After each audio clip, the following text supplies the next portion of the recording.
Hey everyone. So in this video I'm going to be taking a look at my Remington Nylon 66. If you watched my other video on the Smith & Wesson 1917, this is one of three guns along with the Smith & Wesson that were flooded in Hurricane Katrina about 15 plus years ago now. These were all handed down to me in the family. So my goal is to try and restore all three firearms when I can.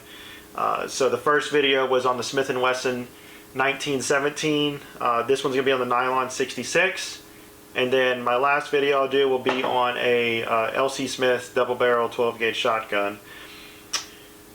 So as I said, the title says this is a Remington Nylon 66. This is probably one of the best guns to be flooded, in my opinion, because it was a plastic. It has a plastic stock, so that was not affected at all. The only thing affected, obviously, was the receiver, the barrel, and some of the metal components inside. As you can see, I already started sanding this down a few years ago, so I'm going to get back on that.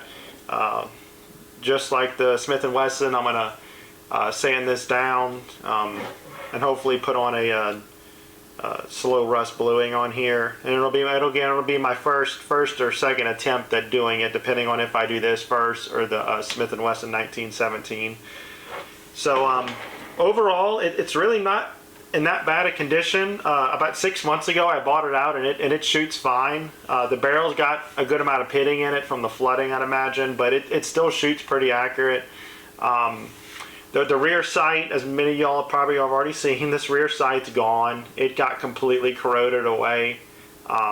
So I just took it off. There's still a little bit I got to take off. I don't know if I'm even going to put another rear sight on it. Honestly, I think I'm just putting a scope up here. If I can find a rear sight and it's easy to put on, then I'll do it. But for now, I'm just going to get a scope to put right up on top of here. So let me get the receiver and the barrel out, and we'll take a little closer look at those. So normally I would take these guns apart and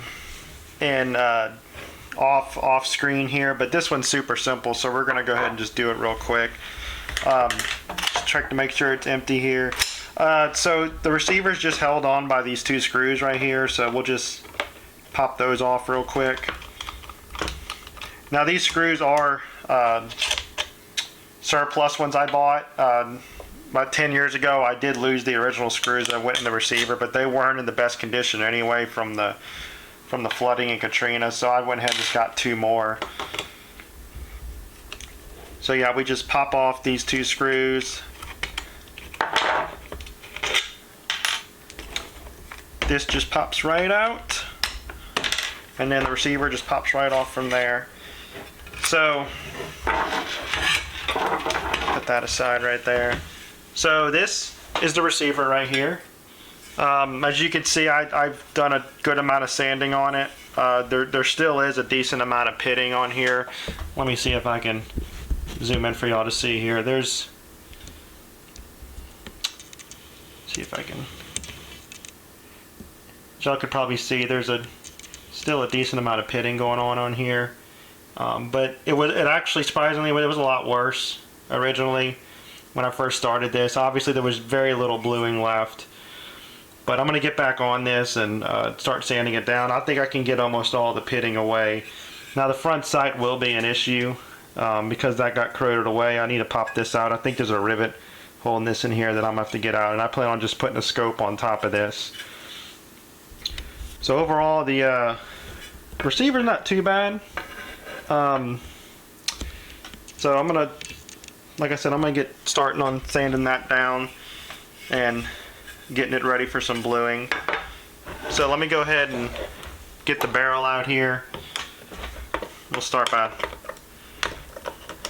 taking the screw out here on the bottom of the stock.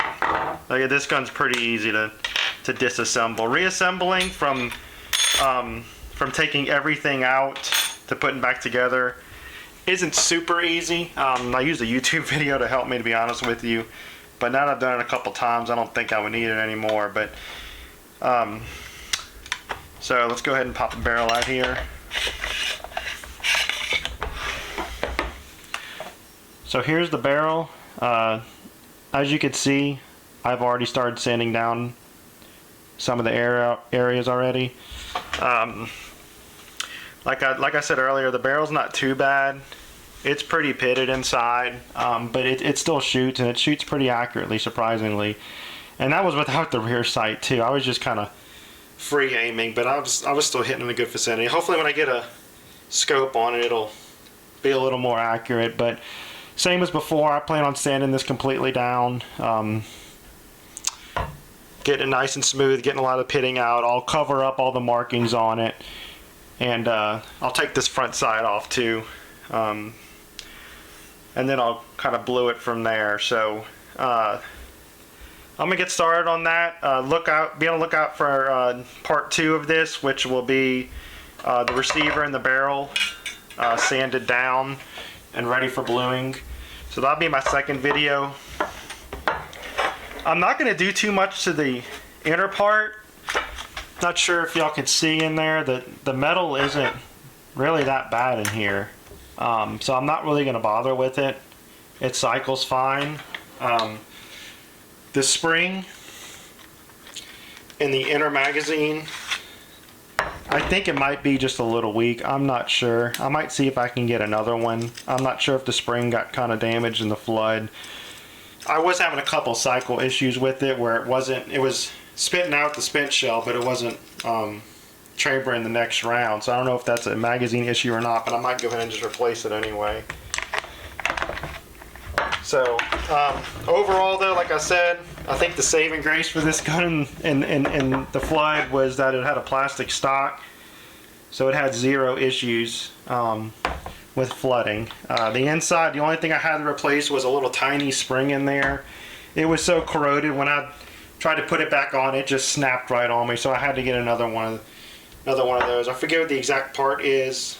But if anyone's curious, I can disassemble this if anyone's curious and reassemble it for y'all. But so that's my plan. Not really mess with the guts of the gun too much, but go ahead and sand down the receiver and then the barrel, and then slow rust blue them, and hopefully get a nice dark finish to it. Get a scope on it, and I think this Nylon 66 will be good to go.